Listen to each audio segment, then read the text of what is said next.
Okay, this is University of St. Thomas, Math 005. This is Lesson 5, Part 4. And I'm going to talk now about inequalities with absolute values.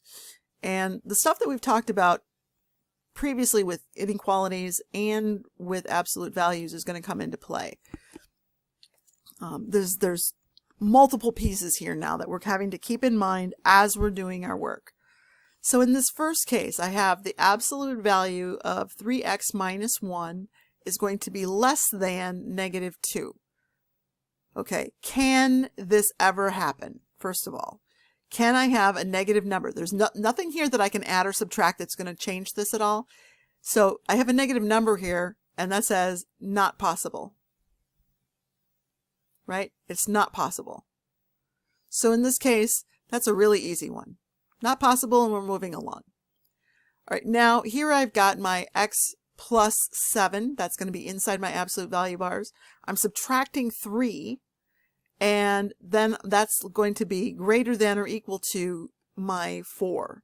So this negative 3, I'm going to go ahead and add it to both sides. So now I'm going to have my absolute value of x plus 7 is going to be greater than or equal to 7. And now I'm going to have to split this into two parts. All right. And I'm going to leave, for the moment, I'm going to start with the one that's positive, and I'm going to just copy it just like it is, except I'm leaving off my absolute value bars. I'm going to have an x plus 7 is greater than or equal to 7. All right. Now, when I go to write my other one, where I have this be a negative 7, I have to flip my inequality. All right. Otherwise, it's gonna break it, right? It won't work anymore. So now I'm going to have less than or equal to negative 7. All right. Because effectively what I've done now, I've multiplied this piece by a negative 1. This piece we didn't know if it was positive or negative. So we're just going to say, okay, whatever it was, this is it, right? We've got our negative 1 there. So we treat it as though we've multiplied through by negative 1, which means we have to flip the inequality. All right, at this point, it's pretty straightforward. We're going to go ahead and subtract 7 from 7. So this is going to say x is going to be greater than or equal to 0. And here I have x plus 7. I'm going to subtract 7 from both sides. So this is going to say to me x is going to be less than or equal to negative 14. Okay, now they do want us to go ahead and write this on the number line, so I'm going to just quick draft that out. So my 0 and my negative 14, and I do include both of those. So here I'm going to say I have a solid dot here, and I have a solid dot here. Now, my x is going to be greater than or equal to 0, which means I'm headed this direction with this bunch. Right? I'm headed towards this direction. Well, let me just erase that. That's quite a mess. Okay, so we're headed this way towards the right. There's my arrow. Terribly drawn, but there it is.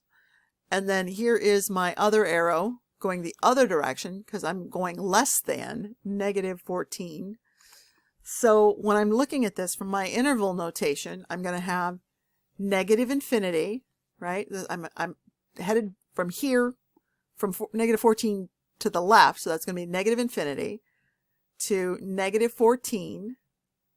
And then I'm going to skip this middle piece, and then I'm going to jump up to that 0. This U means a union.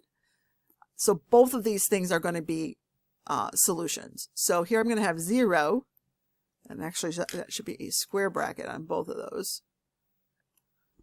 My 14 should have a square bracket. And then my square bracket on the 0, because the 0 and the negative 14 are both included. Now, and then I'm going to have my infinity here with a paren, and that gives me my whole picture, right? Everything from negative infinity to negative 14 is part of the solution, and everything from 0, including 0, to positive infinity is also a solution. All right, I'm going to go ahead and do this last one, and I think then we'll call it good for lesson 5.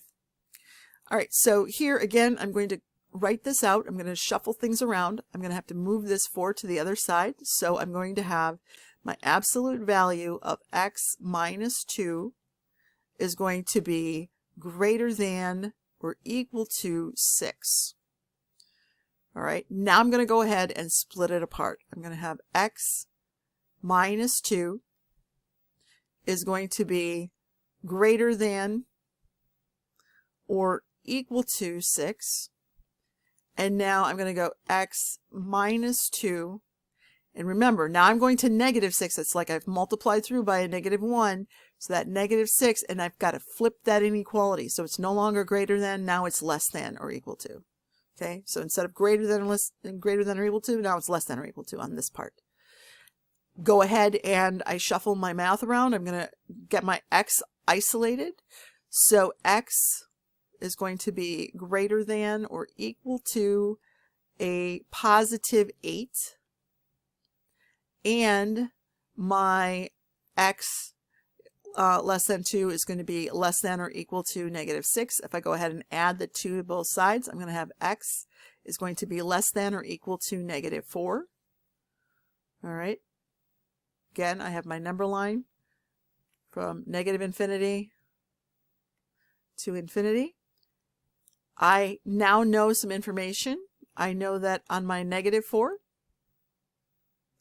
and I have something on my 8. Those are my ending points. Or, I'm sorry, positive 8. And so since it's less than or equal to or greater than or equal to, I'm going to have a solid dot on both of those. And then here, my x is going to be less than the negative 4. So I'm headed towards the negative infinity. Here, in this case, my x is going to be greater than or equal to that 8. So now I'm headed towards positive infinity. Right? So here I'm going to go from negative infinity with a paren on there to negative 4 with a square bracket. And now I'm saying I'm also including this other piece. So my square bracket 8 and positive infinity. And that's it. That's how we do it.